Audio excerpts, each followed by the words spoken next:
Dear students, I am going to explain the first chapter, that is speed, distance and time.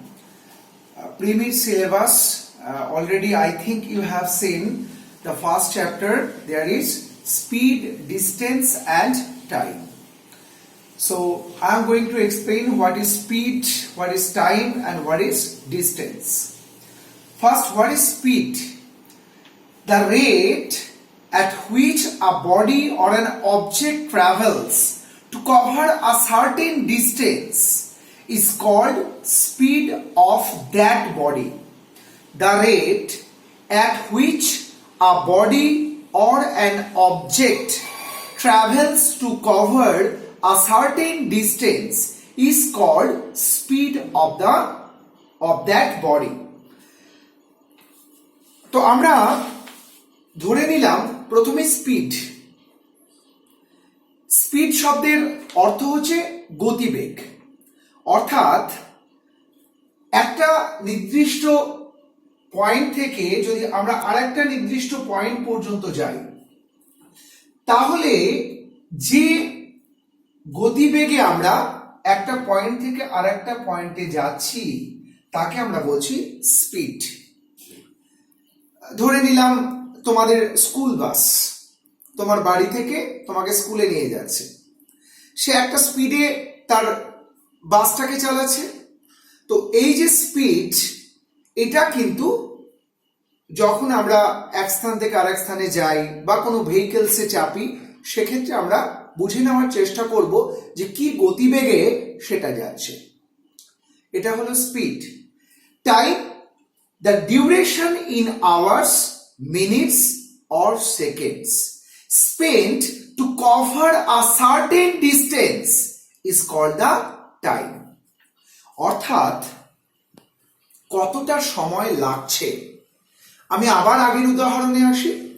ধরে নেওয়া যাক তোমার school bus তোমার বাড়ি থেকে তোমাকে স্কুলে পৌঁছে দিচ্ছে, তাতে যে সময়টা লাগছে সেটা আওয়ার হতে পারে, মিনিট হতে পারে বা সেকেন্ড হতে পারে। তো আমরা বুঝে নিলাম যে এই নির্দিষ্ট একটা সেন্টার থেকে আরেকটা সেন্টার, একটা পয়েন্ট থেকে আরেকটা পয়েন্টে যেতে ভেহিকলস হতে পারে বা তোমার নিজের ক্ষেত্রে হতে পারে, আমার ক্ষেত্রে হতে পারে, যে সময়টা লাগছে সেটাকে আমরা বলছি আওয়ার, সেটাকে আমরা বলছি সময়, এবং সেটাকে আমরা আওয়ার, মিনিট বা সেকেন্ডে সেকেন্ডে আমরা লিখতে পারি। ডিস্টেন্স, ডিস্টেন্স আমরা কাকে বলবো? প্রথমেই আমরা দেখতেই পাচ্ছি ছবিতে এখানে একটা ডিস্টেন্স রয়েছে। কি ডিস্টেন্স রয়েছে? এই পয়েন্টটা থেকে এই পয়েন্টটা, এটার কি ডিস্টেন্স?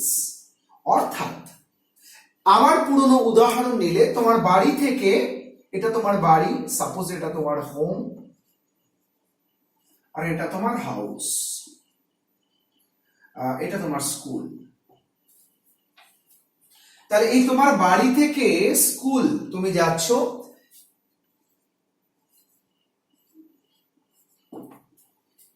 সাপোজ এর ডিস্টেন্স, তোমার বাড়ি থেকে স্কুলের দূরত্ব কতটা? আমি ধরে নিলাম যে সাপোজ তোমার বাড়ি থেকে স্কুলের দূরত্ব 2 কিলোমিটার। 2 কিলোমিটার। তাহলে এই যে 2 কিলোমিটার, এটাকে আমরা বলছি distance. So what is distance? The length of the path traveled by any object or a person between two places is known as distance. Arekbar, the length of the path traveled by any object or a person between two places is known as distance. তো তোমরা নিশ্চয়ই খেয়াল করেছো আমি ঠিক গত দিন আমাদের একটা পিডিএফ দিয়েছিলাম, একটা পিডিএফ ফাইল দিয়েছিলাম যেখানে কিন্তু এই স্পিড, ডিস্টেন্স, টাইমের যে রিলেশন সেটা কিন্তু দিয়েছি, বা সেটা কিন্তু তোমাদের আমি ওই পিডিএফ ফাইলে দিয়েছিলাম। সেক্ষেত্রে কিন্তু আমরা কতগুলো ফর্মুলা পেয়েছিলাম। প্রথমেই কি তোমরা অলরেডি জেনেই গেছো, আমি একবার মুখে বলে দিই।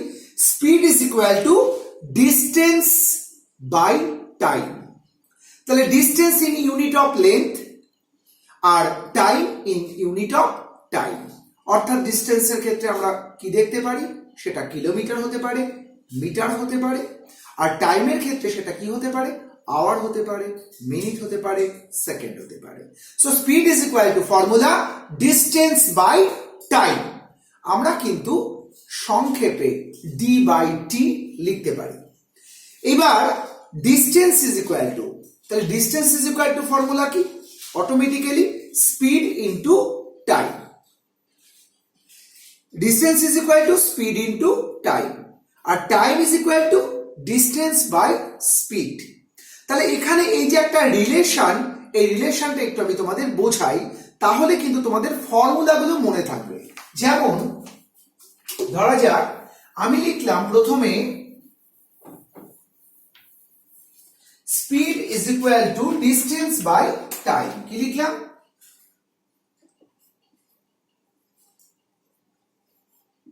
স্পিড ইজ ইকুয়াল টু আমি লিখলাম ডিস্টেন্স বাই টাইম।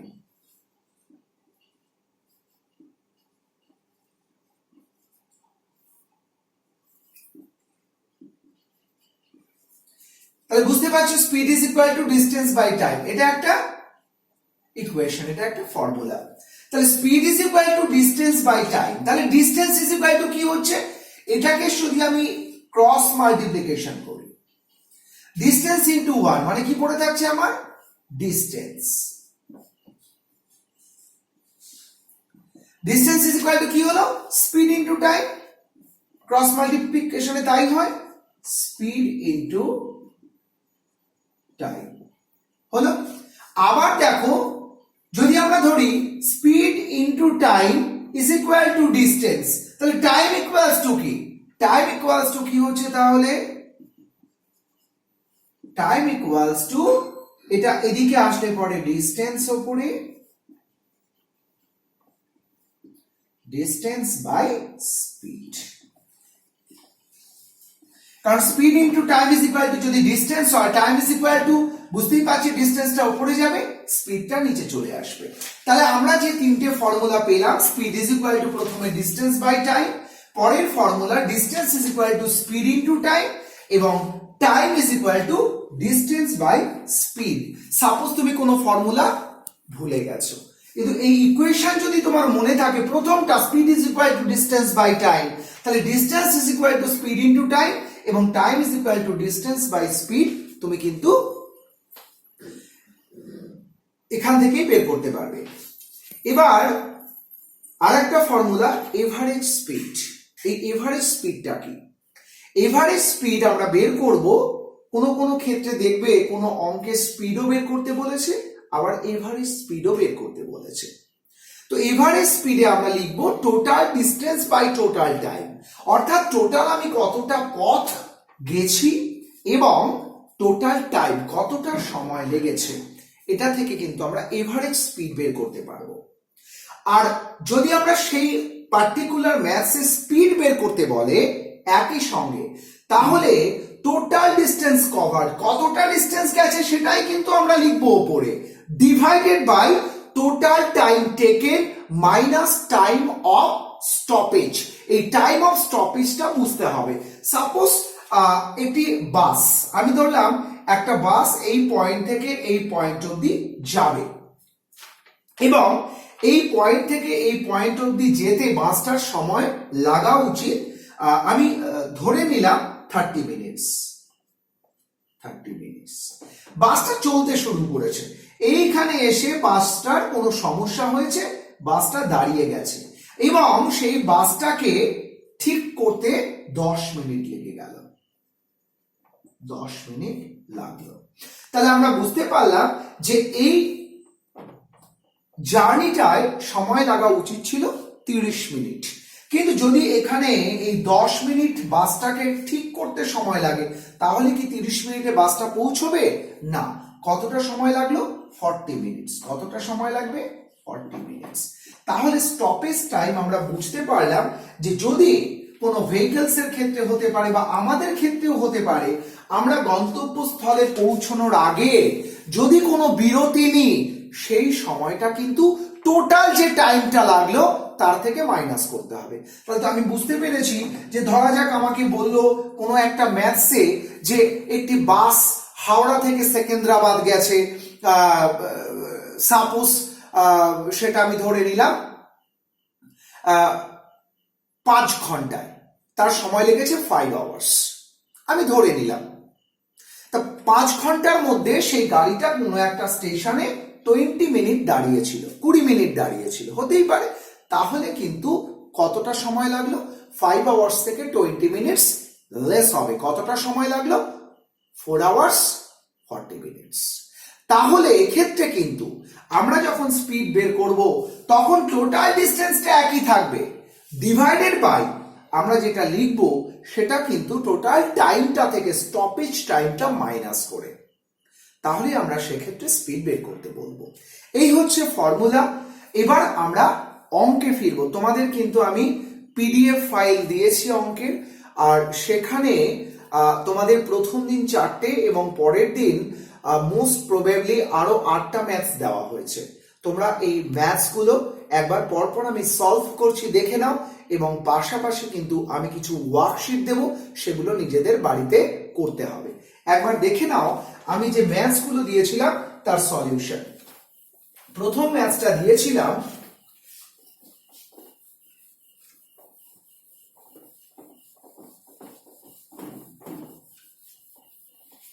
প্রথম ম্যাথটা দিয়েছিলাম if the distance covered by a train is 360 kilometer in 4 hours, find its speed. If the distance covered by a train is 360 kilometer in 4 hours. আমরা এই অঙ্ক থেকে কি কি ডেটা পেলাম একবার দেখব। আমরা পেয়েছি if the distance covered by a train is 360 kilometer in 4 hours, মানে যদি একটা ট্রেন 360 কিলোমিটার দূরত্ব 4 ঘন্টায় যায়, তাহলে সেই ট্রেনটা কি স্পিডে গেছে, মানে তার গতিবেগ চেয়েছে। ক্লিয়ার? তাহলে আমাদের যে ডেটা আমরা পেলাম, কি কি পেলাম একবার দেখে নেব। প্রথমে পেয়েছি ডিস্টেন্স, তাই আমরা লিখব ডিস্টেন্স। ডিস্টেন্সে কি আছে? 360 কিলোমিটার। এরপর আমরা কি পেয়েছি? 4 আওয়ার্স। তাহলে বুঝতে পারছো 4 আওয়ার্সটা কি? 4 আওয়ার্সটা হলো, 4 আওয়ার্সটা কি? টাইম। তাহলে আমরা বুঝতে পারছি কি বের করতে দিয়েছে? স্পিড। তাহলে আমরা লিখবো এবার therefore speed of the train.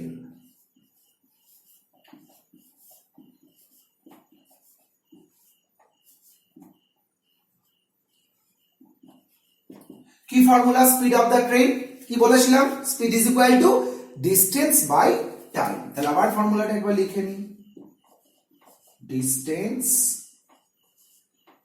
By time. যদি তাই হয় তাহলে ডিস্টেন্সটা কত? আমরা ডিস্টেন্স কিন্তু লিখেছি 360 কিলোমিটার, তাই ওপরে লিখলাম 360 কিলোমিটার, আর নিচে কি লিখবো? 4 আওয়ার্স, লিখলাম 4 আওয়ার্স। এবার তাহলে আমরা কাটাকুটি করি, কি লিখবো? 4 9 যা 36, আর এই জিরোটা এখান থেকে এসে বসে গেল 90। অ্যান্সারটা কিন্তু হবে, ইউনিটটা কিন্তু ভালো করে বোঝা দরকার, কারণ সব সময় মনে রাখতে হবে যে স্পিড এর ইউনিট সব সময় কিলোমিটার পার আওয়ার, এইভাবে লিখতে হয়। কিলোমিটার পার আওয়ার হতে পারে, মিটার পার মিনিট হতে পারে, হ্যাঁ মিটার পার সেকেন্ড হতে পারে। তো এইভাবে আমাদের প্রথম কোশ্চেনের প্রথম 1 নম্বর রোমান 1 দেখবে তোমাদের পিডিএফ ফাইলে প্রথম কোশ্চেন ছিল, তার অ্যান্সার কি বেরোলো? 360 কিলোমিটার ডিভাইডেড বাই 4, তাহলে স্পিড বেরোলো 90 কিলোমিটার পার আওয়ার। আসবো 2 নম্বর অঙ্কে। Find the speed of a bus which covers a distance of 450 kilometre in 10 hours. এই অঙ্কের ক্ষেত্রেও একই রকম আমরা পেলাম, 450 কিলোমিটার গেছে কিন্তু বাসটা 10 ঘন্টায়, মানে 10 আওয়ার্স সময় নিয়েছে। তাহলে একইভাবে এই অঙ্ক থেকেও আমরা যে ডেটা পাবো একবার দেখে নেওয়ার চেষ্টা করব যে কি কি ডেটা পেলাম। প্রথমে পেলাম আবার ডিস্টেন্স, আমি রোমান 2 দিলাম। রোমান 2 এ কি আছে? ডিস্টেন্স। ডিস্টেন্স কত আছে? Distance 450 kilometre. আর তার সঙ্গে আমি কি পেয়েছি, টাইম। টাইম পেয়েছি 10 আওয়ার্স। তাহলে বুঝতে পারছো, টাইম যদি 10 আওয়ার্স পাই তাহলে আমরা কি বের করব, speed. Speed is equal to কি লিখবো, আবার ডিস্টেন্স বাই টাইম। সবসময় আমরা ফর্মুলা লিখে অঙ্ক করব, ভুল হবে না। যদি তাই হয় 450 কিলোমিটার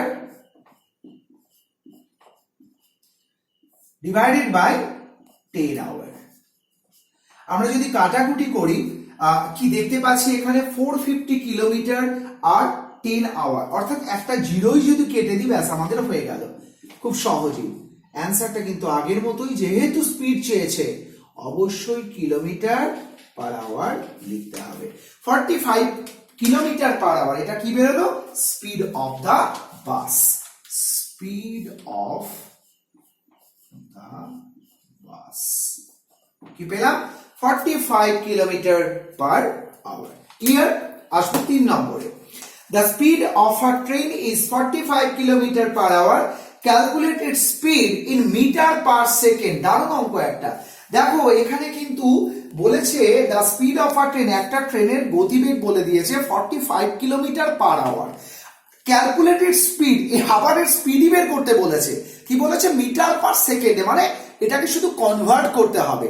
ধরা যাক আমাকে বলেছে যে একটা ট্রেন গেল 45 কিলোমিটার পার আওয়ারে, তুমি এই অ্যান্সারটা বের করো মিটার পার সেকেন্ডে। তাহলে আমি কি করে বের করব, একবার বোর্ডের দিকে তাকাবো। একদম সহজ নিয়মে কিন্তু কনভার্ট শিখতে হবে, কনভার্ট পরীক্ষায় আসবে। কোন রকম ভাবে এক্ষেত্রে কিন্তু তোমরা অন্য কোনো পদ্ধতি অবলম্বন করবে না, যেটা কিন্তু তোমাদের পক্ষে কঠিন হয়। আমি একবার খুব সহজে স্পিড অফ আ ট্রেন আমাদের বের করতে বলেছে, লিখলাম speed of the train. Speed of the train লিখলাম, স্পিড অফ দা ট্রেন কি বলেছে, 45 কিলোমিটার পার আওয়ার, লিখলাম 45 কিলোমিটার পার আওয়ার। কিছুই না, এই স্পিড অফ দা ট্রেনটা বলা আছে, এটাকে কনভার্ট করতে হবে মিটার পার সেকেন্ডে। তাহলে মিটার পার সেকেন্ডে আমি কি করব, সেটাকে কনভার্ট করব। কি করছি দেখো, আমি লিখলাম এইখানে সাপোজ পাশাপাশি লিখলাম মিটার পার সেকেন্ডে। কি লিখলাম, মিটার পার সেকেন্ড। দেখতে পেরেছো, লিখেছি মিটার পার সেকেন্ড। অর্থাৎ কিনা আমি যদি এটাকে অ্যারো না দিয়ে, তাহলে দুটোই অ্যারো হয়ে যাচ্ছে, আমি এটাকে একটা সোজা দাগ দিলাম। অর্থাৎ কিলোমিটার পার আওয়ারটাকে আমাকে মিটার পার সেকেন্ডে কনভার্ট করতে হবে। খুব সহজ, আমি কিলোমিটারটাকে মিটারে নেব, তাই না, আর আওয়ারটাকে সেকেন্ডে নেব। এইভাবে বোঝো যে 45 কিলোমিটারটাকে মিটারে নেব আর এই আওয়ারটাকে সেকেন্ডে নেব। তাহলে 45 কিলোমিটার সমান সমান কত মিটার, আমি একবার দেখে নেওয়ার চেষ্টা করি। আমরা সবাই জানি 45 kilometre is equal two 45 into 1000, মানে 45,000 মিটার, তাই তো? কোনো কনফিউশন নেই। বাট 1 আওয়ার সমান সমান কত সেকেন্ড, এই যে kilometre per hour, that is 1 hour. 1 hour সমান সমান কত সেকেন্ড, 60 ইন্টু 60, কারণ 1 আওয়ার সমান সমান 60 মিনিট, আর কত সেকেন্ড, 60 ইন্টু 60, মানে 3600 সেকেন্ড। Very good. তাহলে কি বের করতে বলেছে, স্পিড। স্পিডের ফর্মুলা কি, ডিস্টেন্স বাই টাইম। একইভাবে আমরা এবার পেয়ে গেছি ডিস্টেন্স, পেয়ে গেছি টাইম, শুধু এটাকে আমরা রিডিউস করে দেব। কি লিখবো, লিখবো একইভাবে স্পিড ইজ ইকুয়াল টু, আমি এটা সংক্ষেপে লিখলাম, speed is equal to distance by time. বললাম ডি বাই টি। তাহলে ডি কত, ডি হচ্ছে আমার ডিস্টেন্স, দ্যাট ইজ 45,000, আর আমার টাইম কত হয়েছে, 3600। তাহলে আমি দেখো জিরো গুলো কাটছি, কি পড়ে রইলো, 450 বাই ইজ ইকুয়াল টু 36, একটা ইজ ইকুয়াল টু দিয়ে এখানে একটু ছোট করে নিলাম, 450 ডিভাইডেড বাই 36। আমি এটাকে কি দিয়ে কাটতে পারি, তোমরাও জানো। প্রথমে আমি 9 দিয়ে কাটছি, 4 9 যা 36, 9 5 যা 45, আবার এটাকে 2 দিয়ে কাটছি, 2 2 যা 4, 2 25 যা 50। তাহলে কত হলো আমার অ্যান্সার, খুব লিখলে পরে 25/2। তার মানে এটাকে যদি আমরা কি করি, আমরা যদি এটাকে ভাঙি কি হবে, 12/1/2। ঠিক আছে, 12/1/2। এবার কি হলো অ্যান্সারটা, আমার কাছে কি চেয়েছিল, স্পিড অফ দা ট্রেন। কিসে চেয়েছিল, মিটার পার সেকেন্ড। খুব সহজে লিখে দিই, m/s, মিটার পার সেকেন্ড। বুঝতে পারলে কি সুন্দর, রিডিউস করে দিলাম, এসে গেল 12/1/2 মিটার পার সেকেন্ড। লাস্ট অঙ্ক আজকে, একদিনে অনেকটা করালে পরে তোমাদেরও বুঝতে সমস্যা হবে। আজকে লাস্ট অঙ্ক আমি দেখাচ্ছি, ভালো করে দেখে নাও, এবং এটাই কিন্তু আজকের শেষ অঙ্ক, কারণ আমরা আবার ফিরব পরের দিন পরের অঙ্কগুলোকে নিয়ে। দেখো বলেছে, find the speed of a bus in kilometre per hour if its speed is 11/2/3 metre per second. তার মানে ঠিক আগের অঙ্কের মতনই এবারও স্পিড বলে দিয়েছে কার, একটা বাসে, শুধু মিটার পার সেকেন্ডে দিয়েছে, এটাকে কনভার্ট করতে হবে কিলোমিটার পার আওয়ারে। খুব সহজ, একই রকম কিন্তু একটু আলাদা। প্রথমে লিখব স্পিড অফ দ্য বাস। অঙ্ক পড়ে যে ডেটাগুলো তোমরা পাবে প্রথমে সেগুলো লিখে নেবে। Speed of the bus, speed of the bus কি আছে বলো তো, 11/2/3, 11/2/3 metre per second, metre per second. ঠিক আছে, এটাকে কিসে কনভার্ট করতে বলেছে, স্পিডই বের করতে বলেছে কিলোমিটার পার আওয়ারে। দাগ দিলাম, লিখলাম কিলোমিটার পার আওয়ার। তার মানে এই যে মিটার, কিলোমিটার, সেকেন্ড, আওয়ার, ঠিক অপোজিট। মনে আছে আগের অঙ্কে কিলোমিটারটাকে মিটার করেছিলাম, আওয়ারটাকে সেকেন্ড করেছিলাম, তাই মাল্টিপ্লাই করেছিলাম। এবার ঠিক উল্টো, আছে মিটার করতে হবে কিলোমিটার, আছে সেকেন্ড করতে হবে আওয়ার। অর্থাৎ কি না, আমাদের যদি আমরা জানি কিলোমিটার থেকে মিটার করতে গেলে 1000 দিয়ে মাল্টিপ্লাই করতে হয়, আর মিটার থেকে যদি কিলোমিটার করি 1000 দিয়ে ডিভাইড। উল্টো আবার ধরা যাক আমি ধরলাম যে 1 আওয়ার সমান সমান 3600 সেকেন্ড, তাহলে এবারে প্রশ্ন হবে যে আমরা কি লিখবো, 1 সেকেন্ড সমান সমান কত আওয়ার, 1/3600, অর্থাৎ ডিভাইড করতে হবে। পরিষ্কার, ভেঙে দেখাই, এটাকে লিখি প্রথমে 11/2/3 মানে কত হচ্ছে আমার, 3 11 33 প্লাস 2 মানে 35/3 মিটার পার সেকেন্ড। ভালো করে অঙ্কটা বুঝবে কিন্তু, এটা ভগ্নাংশের অঙ্ক, সেই কারণে 35/3 মিটার পার সেকেন্ড। এবার আমার প্রশ্ন যে এই মিটারটাকে কিলোমিটারে করব। আমরা কি জানি, কিলোমিটার, হেক্টোমিটার, ডেকামিটার, মিটার, 1000, তাহলে মিটার থেকে যদি আমি কিলোমিটারে করি, অর্থাৎ আমাকে যদি এই মিটার থেকে কিলোমিটারে করতে হয় তাহলে কি করতে হয়, 1000 দিয়ে ডিভাইড। তাহলে তুমি বুঝতে পারছো যে কোনোভাবে এই 35 কে 1000 দিয়ে ডিভাইড করতে হবে, কারণ যদি মিটার থেকে কিলোমিটারে করতে হয়। তাই করি, লিখলাম 35/3 ডিভাইডেড বাই 1000। দেখো ডিভাইডেড বাইটা কিন্তু বড় করে টেনেছি, আর এর তলায় মনে মনে 1 ধরেছে। এটাকে রেসিপ্রোকাল করতে পারি, কি করতে পারি, 35/3 রেসিপ্রোকালের জন্য মাল্টিপ্লাই হয়ে গেল, উপরে 1 নিচে 1000। তাহলে কি রইল, উপরে রইল 1000/1, 1/1000, 35/3। তাহলে উপরে রইল 35 আর নিচে রইল 3000। তাহলে এই যে 35/3000 এটা কি হলো, এটা হলো কিলোমিটার, কিলোমিটার হয়ে গেল। এবার মিটার ছিল, কিলোমিটারে কনভার্ট করলাম। এবার অটোমেটিক্যালি এবার এই যে সেকেন্ড আছে, সেকেন্ডটাকে আওয়ারে কনভার্ট করতে হবে, তাহলে লিখবো 1 সেকেন্ড সমান সমান কত আওয়ার, 1 সেকেন্ড সমান সমান ওই একই ভাবে 1/3600 আওয়ার, তাই না? যদি তাই হয় তাহলে কিন্তু এবার আমাদের অঙ্কটা খুব সহজেই আমরা করে ফেলতে পারি, কারণ আমরা এটাকে কিলোমিটারে কনভার্ট করেছি, এটাকে আওয়ারে কনভার্ট করেছি। এবার আমরা তাহলে কি লিখবো, আমি এই সাইডটা নিয়ে নিচ্ছি, এই সাইডে কমপ্লিট করছি। কি বের করতে বলেছে আমাদের, speed. Speed is equal to distance by time.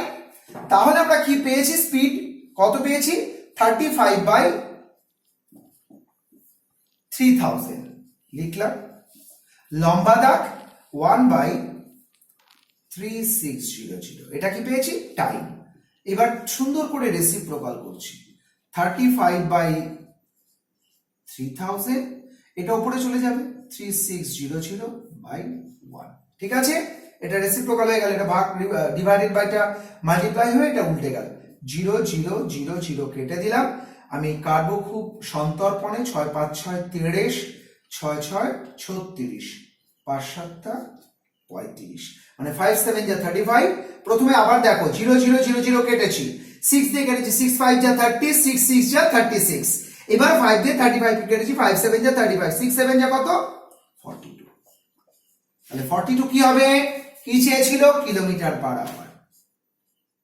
Kilometre per hour. বোঝা গেছে? এই অঙ্কটা বুঝতে পারছিল না বলে সুশোভন আজকে সন্ধ্যাবেলায় বললো, স্যার আমি তো বুঝতে পারছি না।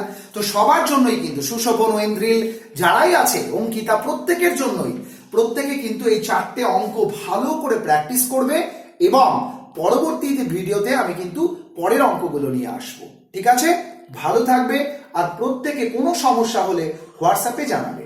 ওকে, বাই।